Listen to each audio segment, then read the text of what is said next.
Et à 9h51, c'est l'heure du journal des médias de Julien Pichelet. Et comme chaque jour, on commence avec les audiences. Alors, qui a gagné entre La Peste et Lycée Toulouse-Lautrec ce soir? Eh bien, c'est La Peste sur France 2 qui s'est imposée, Thomas, avec près de 3 100 000 téléspectateurs en moyenne, 17% du public.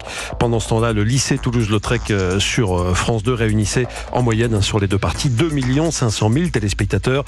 M6 et France 3 étaient quasiment à égalité. Léger avantage à Appel à témoins avec Julien Courbet sur la 6 qui avait 100 000 téléspectateurs d'avance sur la Mule 2 et avec Clint Eastwood, 2 millions pour la 6, 1,9 million pour France 3. Et puis, Plus belle la vie, encore plus belle sur TF1, était à son niveau le plus bas hier, 1 820 000 téléspectateurs, son niveau le plus bas depuis son lancement sur TF1. Mais les replays fonctionnent très fort. Il faut rajouter les replays. Europe 1, le journal des médias. Et on continue à parler des audiences puisque les bilans du mois de février sont tombés pour les chaînes de télé. Alors là, on s'intéressait particulièrement au match BFM CNews qui est de plus en plus serré. Entre le 29 janvier et le 3 mars précisément, BFM TV est resté leader mais avec une avance minuscule. La chaîne du Canal 15 a été regardée en moyenne par 2,9% du public, tandis que CNews, son rival direct, a enregistré une part de marché de 2,8%, soit son meilleur score depuis sa création il y a 7 ans.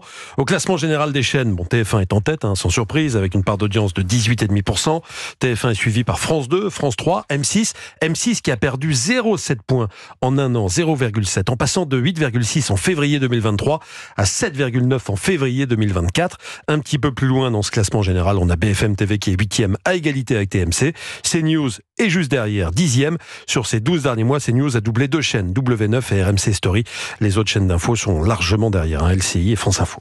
Et puis la présentatrice du JT de 13h sur TF1 devait revenir de vacances hier, mais Marie-Sophie Lacaro ne reviendra pas avant au moins la semaine prochaine. Bon, tout va bien. On se souvient que la journaliste avait été victime d'une infection à l'œil droit il y a 2 ans. Après avoir nettoyé ses lentilles à l'eau du robinet, elle avait passé 2 mois dans le noir alité. En cette semaine, elle doit faire des examens de contrôle, d'où son absence. La direction de TF1 assure que Marie-Sophie Lacaro sera de retour lundi prochain, le 11 mars. En attendant, c'est toujours le joker Jacques Legros qui assure l'intérim. Au niveau des audiences, ça change pas grand-chose. Jacques Legros était hier à 4 600 000 téléspectateurs pour le 13h. Toujours un succès ce 13h de TF1. TF1 qui a aussi annoncé la date de lancement d'HPI. Bon, vous savez qu'en général, les chaînes font ce genre d'annonce 2-3 semaines avant un lancement. Là, la première chaîne, visiblement, n'en pouvait plus d'attendre. TF1 a annoncé hier que la nouvelle saison de sa série à succès avec Audrey Fleurot commencerait le jeudi 16 mai. Ah oui, on a le temps de se préparer. 2024 quand même. On a le temps de revenir quand même. La dernière saison avait permis à TF1, il faut le rappeler, de faire des scores qui n'existent plus. Les épisodes de la saison 3 avaient été suivis par une moyenne de 7 440 000 téléspectateurs, soit plus de 37% du public. En tout cas, les autres chaînes sont prévenues, parce qu'à partir du 16 mai, il va falloir mettre du lourd le jeudi soir pour faire face à HPI. C'est des scores de match de foot, HPI. C'est un tout petit peu plus que Culture Média. Ça se joue à... un jour, ils arriveront à notre niveau, on leur souhaite. Allez, autre série très attendue sur Canal+, cette fois-ci, c'est La Fièvre, qui sera proposée à partir du 18 mars. Là, ce sera dans 2 semaines. La Fièvre, série écrite par Eric Benzekri, auteur du Baron Noir, où l'histoire d'un buzz qui enflamme la France quand une star de l'équipe de France de foot donne un coup de boule à l'entraîneur des Bleus en le traitant de sale blanc. Qu'est-ce que ça donne sur les réseaux sociaux et dans l'opinion publique? Réponse le 18 mars avec cette série au beau casting. Nina Meurice, Anna Girardot, Benjamin Biolay ou encore Anissa Haddadi, rappelons-le, Anissa qui joue un petit rôle dans cette série. Vraiment, il va falloir être vraiment très vigilant.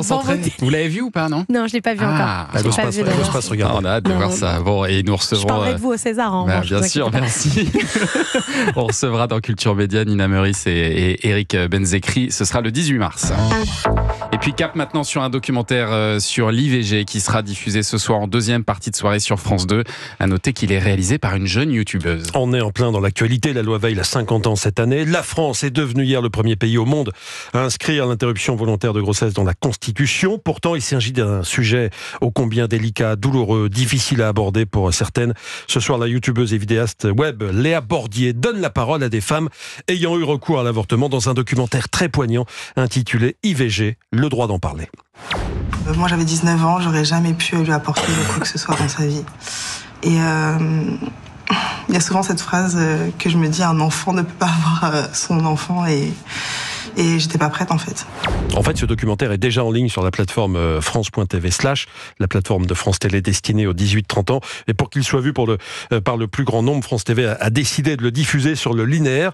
La réalisatrice Léa Bordier l'a conçu au départ pour Internet. Le style du doc ressemble d'ailleurs plus à celui du net qu'à celui qu'on voit habituellement sur France 2. Donc pour France Télévisions, comme pour elle, cette diffusion est très importante. Écoutez. C'est mon premier documentaire long, c'est mon premier format long qui en plus passe à la télé. Moi j'ai toujours travaillé sur Internet pour Internet parce que j'adore ça. C'est un milieu que j'adore depuis petite et dans lequel je suis bien et qui est très important pour faire passer des messages. C'est pour ça que je suis assez curieuse de voir comment va se passer cette diffusion parce que c'est vrai que là on touche à un public qui est quand même beaucoup plus large. C'est rigolo parce que moi je n'ai pas de télévision. On va organiser d'ailleurs avec certaines des femmes qui ont participé au documentaire, on va se retrouver pour cette diffusion-là. Voilà, Léa Bordier qui, comme beaucoup de jeunes, n'a pas la télévision et qui, à l'ancienne, va se réunir avec des gens qui, eux, ont la télévision pour regarder IVG, le droit d'en parler. C'est sur la plateforme donc France.tv/ et sur France 2 ce soir à 22h50. Après le film L'événement d'Audrey Diwan, France 2 propose une soirée consacrée au sujet ce soir. J'imagine que ça vous a fait plaisir, Sarah Barouk, de voir cette inscription de l'IVG dans la Constitution. Oui, je comprends pas en fait pourquoi est-ce qu'il y a encore des personnes qui étaient contre. En fait, ça coûte rien et ça sécurise beaucoup de gens. Parce que dans tous les pays où aujourd'hui il y a un recul, il y a encore quelques temps, jamais on ne se serait dit que ce droit aurait pu être remis en question. Donc, il n'est pas remis en question jusqu'au jour où il l'est. Voilà, ça y est, c'est fait avec un vote presque unanime finalement. Il y a beaucoup de gens qui ont été convaincus. Et je trouve ça très beau d'avoir vu toutes ces femmes de toutes les générations le célébrer, d'avoir vu les jeunes gamines féministes embrasser des grands-mères. Voilà, je trouve ça très positif. On va terminer avec une info musique, puisque Israël accepte de revoir sa copie pour l'Eurovision, Julien. Oui, alors que les organisateurs pourraient décider de refuser la chanson proposée par Israël en raison de ses paroles qui évoquent l'attaque du 7 octobre, le pays a pris les devants. Vous savez qu'à l'Eurovision, on ne veut pas de chansons engagées, pas de chansons politiques. Alors Israël avait au départ envisagé de se retirer si cette chanson n'était pas retenue, mais le président israélien s'en est mêlé. Il a finalement suggéré de faire quelques ajustements. On devrait être fixé courant mars quant à la participation d'Israël à ce concours qu'Israël a déjà gagné à 4 reprises. C'est très important pour les Israéliens, surtout en ce moment. L'Eurovision aura lieu cette année début mai. Thomas, on en reparlera évidemment. Bien sûr. Merci Julien pour ce journal des médias dont toutes les infos sont à retrouver dans notre newsletter média. Vous pouvez vous inscrire gratuitement sur europe1.fr. Merci beaucoup Sarah Baruch et Claire Lajeunie d'être venues ce matin. On rappelle votre documentaire Vivante. C'est ce soir à 21h sur Canal. Merci. Et Culture Média, Thomas continue après les infos de 10h. Oui, on sera avec l'humoriste Maxime Gasteuil et le réalisateur Édouard Pluvieux. Ils nous présentent leur comédie 14 jours pour aller mieux. C'est sur un stage de clairvoyance en Charente. Ça pourrait nous faire du bien à nous aussi, je pense. Oui, faut être stage bien, de clairvoyance. Et puis